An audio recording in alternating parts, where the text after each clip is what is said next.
Hey guys, Big Weir, roadtoroota.com with your morning horn of Z's, your sip of coffee. Um, Want to go over a bigger picture of what's going on in the battle between the good guys and the bad guys. I got some notes here, but I want to talk about a little bit about the business plot. In 1933, there was a plot by some very large corporations, including J.P. Morgan, of course, the DuPont interests, Remington Arms, and some of the bigger banks, Guarantee Trust and banks like that. The idea was that these businesses, large players, were going to. Let me just read it to you. It's called The Business Plot, and it was revealed by a huge military guy, Major Smedley Butler. Some of you, if you go back to the old Road to Ruta days, back when I was just talking about silver and gold, we talked a lot about the business plot. And this was an actual attempt at overthrowing our country. And the business plot, also known as the White House coup, was an alleged political conspiracy in 1933 in the United States. Retired Marine Corps General Smedley Butler claimed that wealthy businessmen were plotting to create a fascist veterans organization with Butler as the leader and use it in a coup d'etat to overthrow President Franklin D. Roosevelt. In 1934, Butler testified before the United States House of Representatives Special Committee on Un-American Activities on these claims. No one was prosecuted. Why is that time important? Remember, 1933, 1934, we had the confiscation of gold. Basically, Roosevelt was fighting these criminals who were trying to take over our country. We also have in that time period the printing of massive amounts of gold-backed bonds. The 1934 dated bonds that have been floating around, like trillions of dollars worth. These were all linked to the gold in the Grand Canyon. And all this stuff is coming together. At the time of the incident, news media first reported on the plot earnestly, then quickly changed course and dismissed the plot. Does that sound familiar to anybody? For instance, New York Times newsroom gave the plot front page coverage until a New York Times editorial characterized it as a gigantic hoax. While historians have questions how close the coup actually got to execution, most agree that some sort of wild scheme was contemplated and discussed. If you're more interested in this, I think there's a video out on it if you just do a search for the business plot. And the reason I bring this up is something very similar is happening right now to Trump. And it has to do with, and I've got my notes right here, it's the Grand Russian plot. And the indictment of Manafort and Papadopoulos, these two guys were implanted in the Trump campaign by the Clintons and the deep state. And it is becoming very clear that Manafort was already under investigation for his links to Russia and the Ukraine. So he basically had to go along with whatever the Justice Department made him do.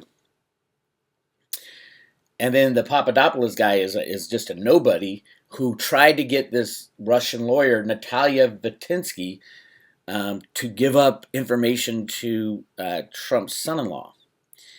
And the real interesting thing is it was all a setup. It was all a setup. They were trying to set him up so they can remove him from office because he had ties to Russia. And the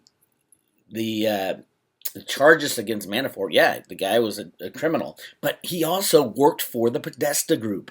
That's the amazing thing. And if you read the indictment cites Company A and Company B that he worked for. They're not even naming the names of these criminal companies. The Podesta Group is one of those companies. Manafort worked for the Podesta Group. Remember, John Podesta was Hillary Clinton's henchman, and the campaign manager, and he goes way back, along with Tony Podesta, his brother, who was a lobbyist. These guys are bad news. Not even to mention all the pedophilia stuff they were involved with, and that's breaking free truth.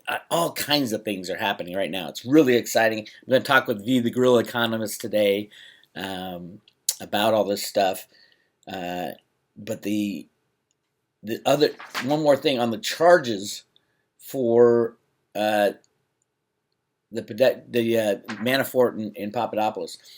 Every time they come to this entity that they were working with, the indictment says Company A and Company B. They refuse to name the Podesta Group. And we know it's a Podesta Group now because Tony Podesta just stepped down yesterday as the head of the Podesta Group. So all this stuff is happening. This is literally very much like the business plot that was overthrown in 1933. Trump is going to overthrow this plot to get him. But if you look, it's starting to hit the papers. Clinton's link to Putin is the unreported dossier bombshell. And everybody's saying, well, yeah. And it is proven now and admitted to that the Clinton campaign and the DNC paid for the dossier. And it was all about getting that dossier. This Russian lawyer, Natalia Vitinsky, and Papadopoulos was being paid. Everybody's being paid by the Podesta Group to foment this overthrow of our government. This is serious stuff. This is stuff that is going to hit the news any day now. It's kind of hitting the news now with all the links to the dossier. And then you got all the media involved in it, the CNN people. There's going to be a lot of heads rolling very soon. So remember when Trump said, this is the calm before the storm? We're in the storm now. It's just going to get uglier. More stuff out about the pedophilia. The pedophilia rings are being taken down, and it's gotten to the higher levels. There are already 4,000 of them, the lower level people that have been arrested since Trump took office. That's amazing considering there's hardly any when Obama and Bush and Clinton were in office. 4,000. So it is happening. Those of you who are patient, it is happening. This is the latest guy, Kevin Spacey, is being outed as a pedophile. And they've already canceled the show. What's the show he was on? House of Cards got canceled. Remember that Kevin Spacey flew on the Lolita Express with Bill Clinton and Jeffrey Epstein to his pedophile island. This is all breaking down. Other people, you ready for some names? Other people who will be taken down. Chris Tucker, the actor, was on the Lolita Express. Alan Dershowitz and Prince Andrew all had their names on the manifest of the Lolita Express, which was Jeffrey Epstein's private plane that flew them to this island. In the manifest, the pilot's manifest, they are required by law to write the names, and somebody got a hold of the manifest. So everybody on there is in deep, deep trouble. No, Trump's name was not on there. But I would, I don't know if he was involved at all in that stuff. He has his own plane, so he can obviously fly himself there. Has a helicopter. I don't know if he can make it by helicopter. I don't know how far away that island is. But I don't think he's involved. But it is clear now that the bad guy plot is being taken down. The Russian plot against Trump, which was fabricated, and literally these people could be court-martialed or tried for sedition, and you name it, treason. You name it, it is completely unraveling now, and this is the storm. So hold on tight. Things are going to get really crazy with the pedophilia stuff because I hear there are already announcements in Congress that people are saying, I'm going to be stepping down very soon. And some very high-name people within Congress will be stepping down. They're going to step right into a jail cell. So be ready. It is crazy out there. It'll stay crazy for a little while. Just hang on tight and buy your cryptos, hold your silver, and get ready for the replacement of the old guard and into something new. Now remember, you guys who bought the Road to Ruta report on the world in 2017, the Economist Magazine analysis I did, it is all happening right now. So if you haven't seen it, go to roadtoruta.com. Right at the top, you can buy the world in 2017. The world in 2018 is coming out from the Economist magazine. I've seen the cover. At first it looked like nothing, but there's so much hidden in there. And I'm excited about that. And I'll do a full report on that as well. But for now, just go to roadtoruta.com and check out the world in 2017. Really interesting read of the tarot cards. All of it is happening now in the last couple months of the year. So hold on to your hat because it's going to get crazy. It's Big Weir, roadrooter.com. I'll talk to you later.